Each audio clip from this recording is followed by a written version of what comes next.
Hello bankers. तो कैसे हैं आप लोग? I hope you are doing well. तो जैसे कि आपको पता है 1 अगस्त से जीआईबी की रजिस्ट्रेशन स्टार्ट हो चुकी है।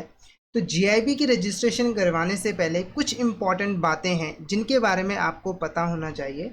तो आज इस वीडियो के अंदर हम वही डिस्कस करने वाले हैं। हम बेसिकली डिस्कस करेंगे कि जीआईबी एग्ज़ाम के लिए एलिजिबिलिटी क्राइटेरिया क्या है, पेपर किस फॉर्म में आता है, कौन कौन से सब्जेक्ट जो है वो होते हैं, कितना टाइम पीरियड मिलता है आपको जीआईबी को क्लियर करने के लिए, और रजिस्ट्रेशन करवाने से पहले इन सारी चीज़ों के बारे में आपको पता होना चाहिए ताकि आपको बाद में किसी भी तरह की दिक्कत ना आए। तो सबसे पहले अगर हम जीआईबी एग्ज़ाम की बात करें तो जीआईबी की फुल फॉर्म है junior associate of the Indian institute of bankers. ठीक है, और इस एग्ज़ाम को जो आईआईबीएफ है वो यहाँ पर जो है वो कंडक्ट करवाता है। ठीक है, अगर हम इस एग्ज़ाम की एलिजिबिलिटी की बात करें तो जो एग्ज़ामिनेशन है उसको सिर्फ और सिर्फ जो ऑर्डिनरी मेंबर्स हैं इंस्टीट्यूट के वही जो है वो दे सकते हैं। अब ये ऑर्डिनरी मेंबर्स कौन होते हैं? तो देखो, कोई भी पर्सन अगर बैंकिंग और फाइनेंस इंडस्ट्री में काम करता है और उसका जो एम्प्लॉयर है, ठीक है, यानी कि जो बैंक का ऑनर है, वो इंस्टीट्यूशनल मेंबर होना चाहिए इंस्टीट्यूट का। सिंपल भाषा में कहूँ तो अगर आप किसी बैंक में जॉब करते हो तो आप जीआईबी का एग्ज़ाम जो है वो दे सकते हो, पर अगर आप बैंक में जॉब नहीं करते हो तब आप जीआईबी का एग्ज़ाम नहीं दे सकते हो। हालांकि उसके लिए सेपरेट एग्ज़ाम है डीबीएफ। ओके, उसके बाद अगर हम बात करें क्वालिफिकेशन की तो जो कैंडिडेट है यानी कि जो जीआईबी एग्ज़ाम को देना चाहता है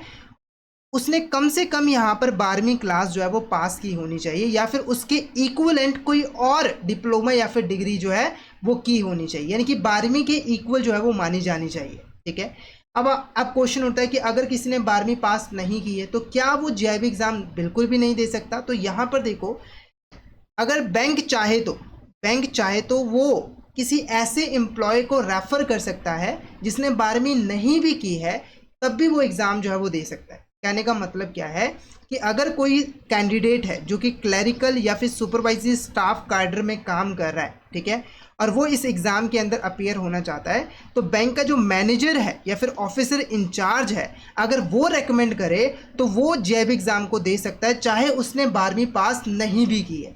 ठीक है, उसके बाद अगर कोई सबॉर्डिनेटेड स्टाफ है रिकॉग्नाइज बैंकिंग और फाइनेंशियल इंस्टीट्यूशन का और वो इंडिया के अंदर ऑपरेट कर रही है और ठीक है, और वो जो है इंस्टीट्यूट के मेंबर हैं, तो वो भी इस एग्जामिनेशन के अंदर जो है वो अपीयर हो सकते हैं। यानी कि ऐसा नहीं है कि कोई अगर क्लरिकल या फिर सुपरवाइजरी स्टाफ कैडर के अंदर काम कर रहा है तो वही जीआईबी एग्जाम दे सकता है, नहीं।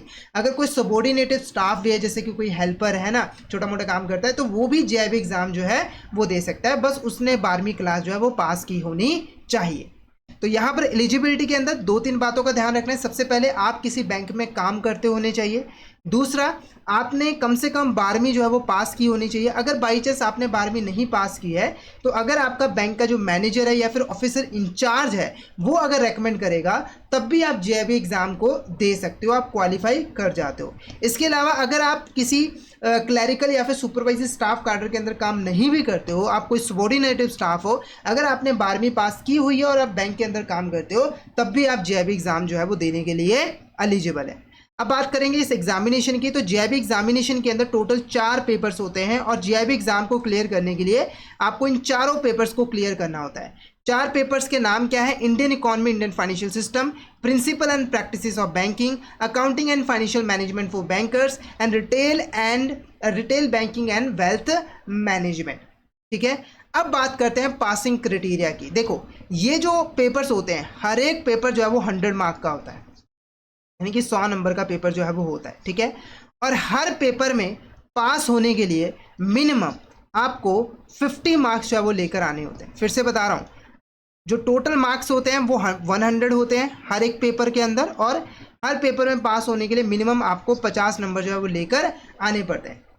ठीक है, हालांकि अगर आप चारों पेपर्स को एक ही अटेम्प्ट में देते हो, जैसे मान के चलिए कि आप एक ही बार में चारों पेपर को अटेम्प्ट कर रहे हो, तो उस केस में जो पासिंग क्राइटेरिया है वो थोड़ा सा चेंज हो जाता है। तो उस केस में ना आपका जो एग्रीगेट देखा जाता है वो 50% देखा जाता है, यानी कि आपके चारों पेपर्स को मिलाकर 50% मार्क्स जो है वो आने चाहिए। साथ ही साथ हर एक पेपर के अंदर कम से कम 45 मार्क्स जो है वो आने चाहिए, तब भी आप पास माने जाओगे। कहने का मतलब है, अगर आप चारों पेपर्स को साथ में देते हो तो आपको बेनिफिट क्या मिलता है कि आपको एक सिंगल पेपर में पास होने के लिए मिनिमम सिर्फ 45 मार्क्स जो है वो लेकर आने होते हैं, और एग्रीगेट आपको 50% मार्क्स जो है वो चारों पेपर्स को मिलाकर जो है वो लेकर आने होते हैं, तो आप जीआईबी एग्जाम को पास कर लेते हो। हालांकि अगर आप अलग अलग पेपर देते हो, जैसे कि पहले आपने अटेम्प्ट किया तो 4 में से 2 में पास हो गए, तो अगले अटेम्प्ट में आपको ये 2 पेपर्स जो पास कर लिए हैं वो दोबारा से देने की ज़रूरत नहीं है, तब आप सिर्फ 2 पेपर दोगे, तो उस केस में आपको दोनों पेपर में पास होने के लिए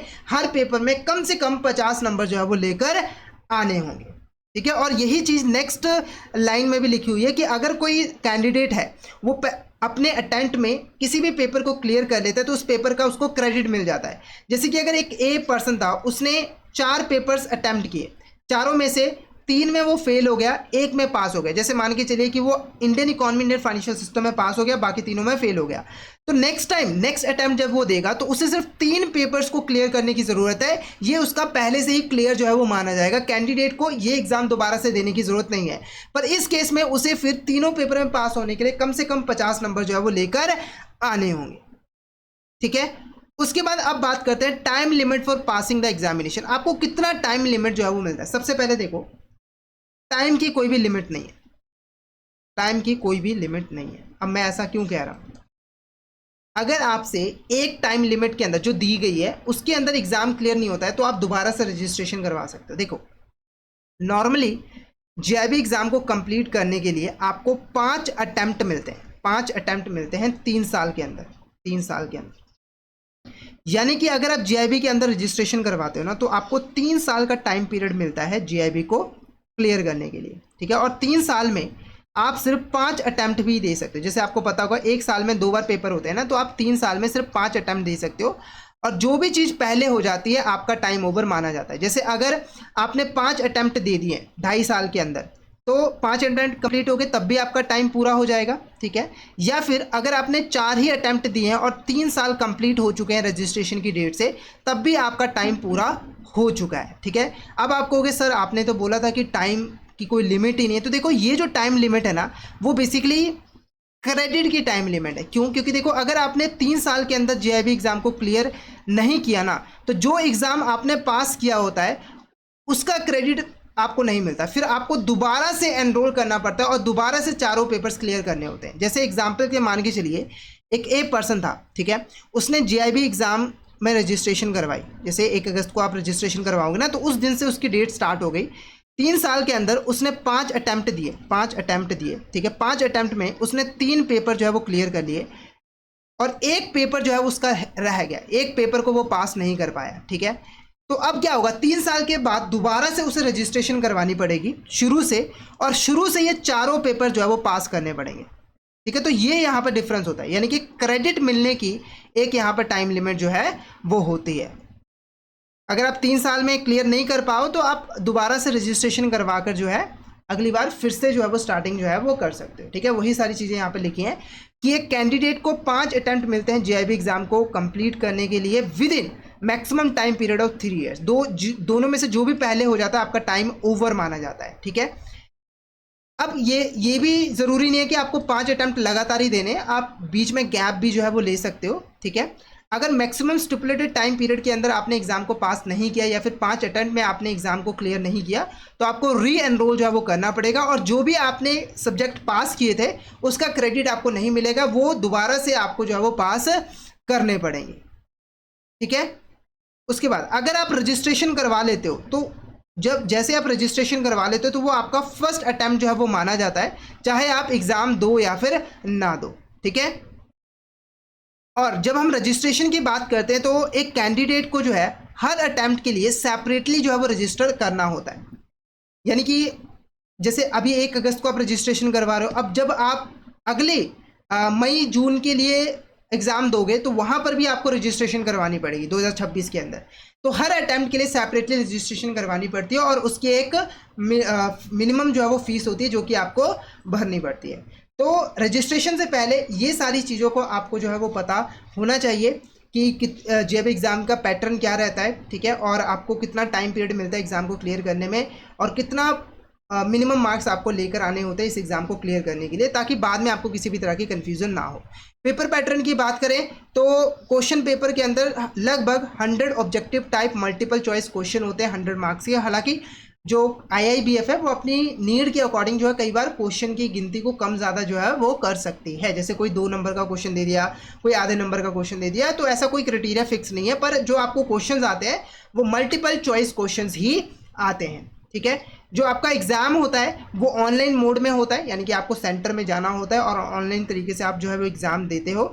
अभी तक GIB के अंदर कोई भी नेगेटिव मार्किंग नहीं है। अगर आप रॉन्ग आंसर भी करके आते हो तो कोई भी नेगेटिव मार्किंग नहीं की जाती है, तो आप बिंदास होकर सारे क्वेश्चंस को अटेम्प्ट कर सकते हो, तुक्का लगा सकते हो। ठीक है, एग्जाम की जो ड्यूरेशन होती है वो 2 आवर्स होती है, 2 घंटों के अंदर अंदर में आपको एग्जाम जो है वो पास मतलब कि कंप्लीट करना होता है। ठीक है, तो आई होप आपको इस वीडियो से बेनिफिट जो है वो मिला हो, आपको समझने में आसानी हो कि GIB एग्जाम का पैटर्न क्या रहता है, कितना टाइम पीरियड वगैरह जो है वो मिलता है। अगर आपको ये वीडियो अच्छी लगी तो कमेंट बॉक्स में आप मैसेज कीजिएगा। ऐसी एक वीडियो जो है वो मैं CAIIB के लिए भी जो है वो लेकर आऊँगा, अगर आप कम से कम 20 कमेंट जो है वो कर देते हो कमेंट बॉक्स के अंदर। ठीक है, और यस लिख देते हो CIB, यस हमें CIB की वीडियो भी चाहिए। ठीक है, इसके अलावा अगर आप हमारे कोर्सेज को ज्वाइन करना चाहते हो तो हमारी गाइडली ऐप को जो है वो डाउनलोड कर लीजिए, वहाँ पर आपको हमारे सारे कोर्सेज जो है मिल जाएंगे, और अभी हमारे कोर्सेज के ऊपर काफ़ी ज़्यादा डिस्काउंट ऑफर्स भी चल रहे हैं। इसके अलावा आप टेलीग्राम चैनल पे भी हमें फोकस कर सकते हो, हमारे टेलीग्राम चैनल का नाम है GIB CIB गाइडली, और आप हमारे यूट्यूब चैनल को भी सब्सक्राइब कर सकते हो, और क्योंकि ताकि ऐसे ही इंपॉर्टेंट जो वीडियोस हैं वो आपको टाइम पर जो है वो मिलते रहें। ठीक है, तो आज का सेशन हम यहीं पे फिर ओवर करते हैं। अगर आपको सेशन से रिलेटेड कोई भी फीडबैक वगैरह जो है वो देना है तो हम आपका यहाँ पर जो है वो वेलकम करते हैं, तो आप अपना फीडबैक वगैरह जो है वो दे सकते हो। ठीक है, तो आज के लिए इतना ही। तो सेशन अच्छा लगा तो सेशन को लाइक कर देना, हमारे चैनल को सब्सक्राइब कर देना और शेयर जरूर कर देना अपने फ्रेंड्स के साथ, कलीग के साथ, ताकि वो भी इस सेशन का बेनिफिट ले सके। तो आज के लिए इतना ही, मिलते हैं नेक्स्ट क्लास में। Thank you so much everyone.